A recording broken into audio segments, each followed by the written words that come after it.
using the light to do shadow effects. So the light will highlight all imperfection in the tape and float, the mudding phase of the job.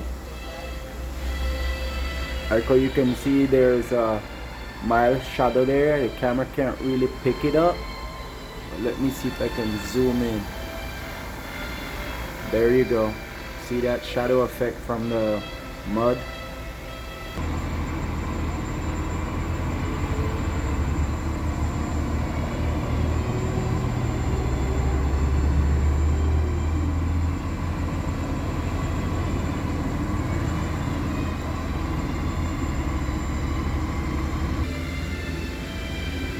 So I have two of them placed strategically throughout the living room space, helping to get more light on where and what I need to sand and how to sand and clean it to make sure I get a flat, perfectly flat surface.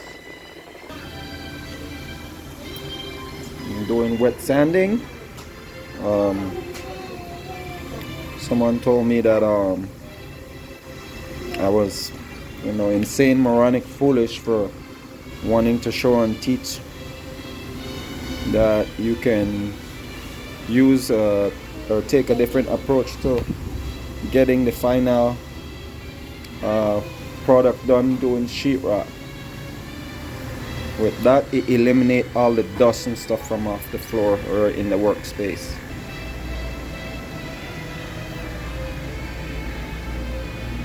So as you can see, I've done this area and there's like little slight areas over there that I need to come back and do a touch up. But over here, there's that indication that I have to put a little bit more, skim some more mud over there. And then my hand was kind of light when I was doing that section.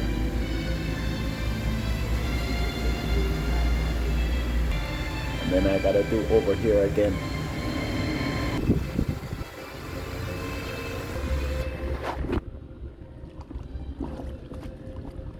Then every so often this is my first phase or first time hitting it.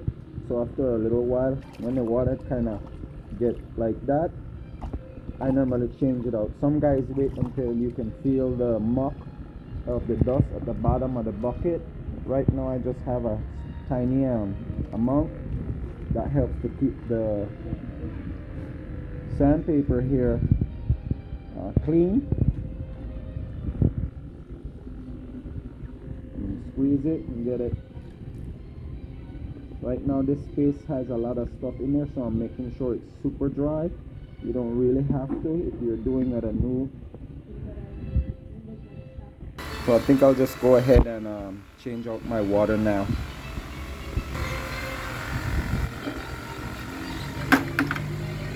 Education makes us great, right? Teach one, reach one. Plus I work with guys that, taught me. And that was one of the philosophy and motto behind it, to teach each other, those that are willing to learn.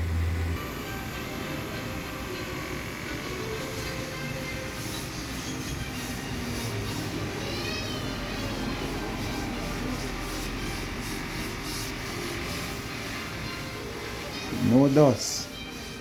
Yeah, you might have little bits of thing here and there that will fall off, but no dust. So I didn't adjust the light properly when I moved, but you see the shadowing effect right there. So it was saying that that needs to be sanded just a smidge more, that corner. The sander will tell you to see how it got milky. It will tell you that it's time to stop using that section and you can rotate. You can try to keep it flat as best as you can, but when you're sanding,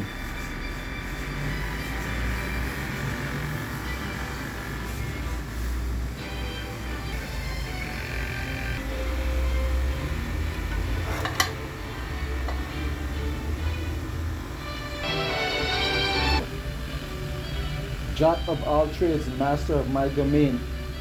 We work for comments, likes, and shares. Remember to subscribe to the channel as well.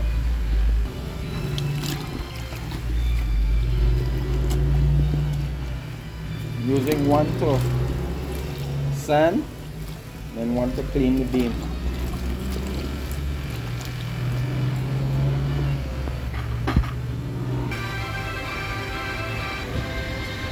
There's nothing too grandeur about it. It's all about learning the different techniques and how to improve and get better at what you do or what you love doing. That's all part of the game.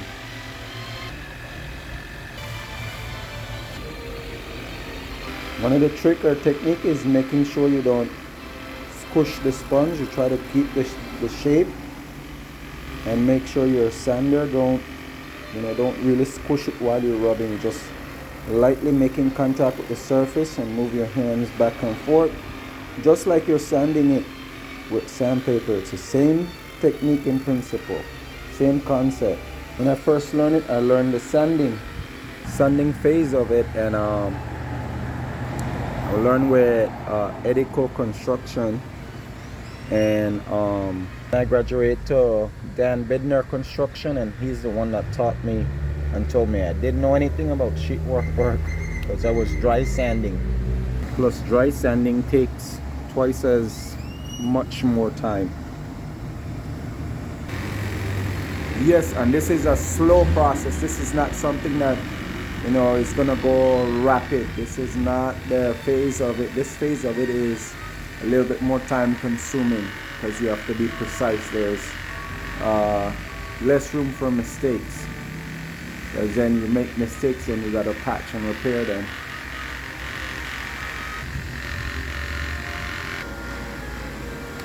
The captain to the rescue.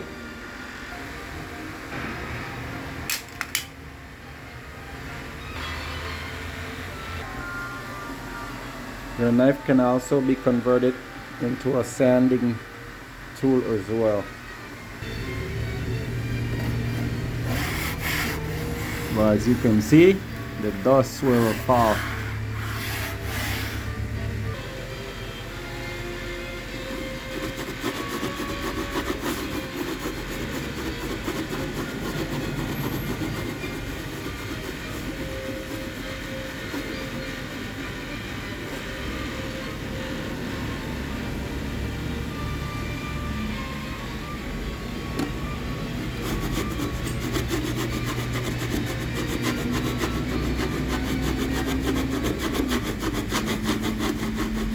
There you have it. Versus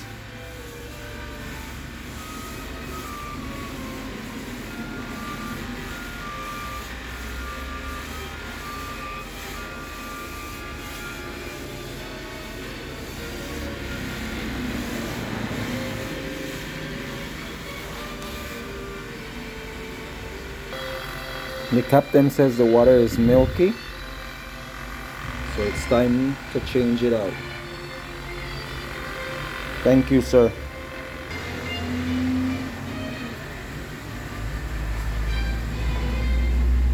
I'm gonna tackle that section next. And I just did that section right there. Now, don't get me wrong, it still needs to be worked and cleaned up. And might have to skim some more mud to it. Trying to leave a clean, straight line so that when they run their painter's caulk, they can run a nice bead. So I learned the carpentry / the roofing, the framing should do their job good enough, great enough, up to the professional expectation.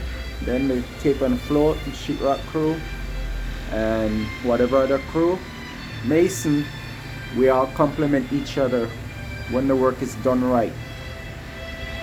Because the plastering and brickwork was done by someone else.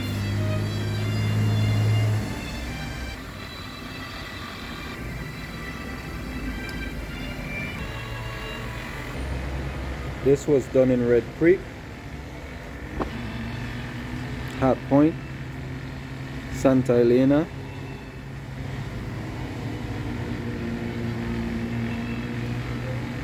Cayo District, in the twin town of Santa Elena, Cayo District, Belize, Central America.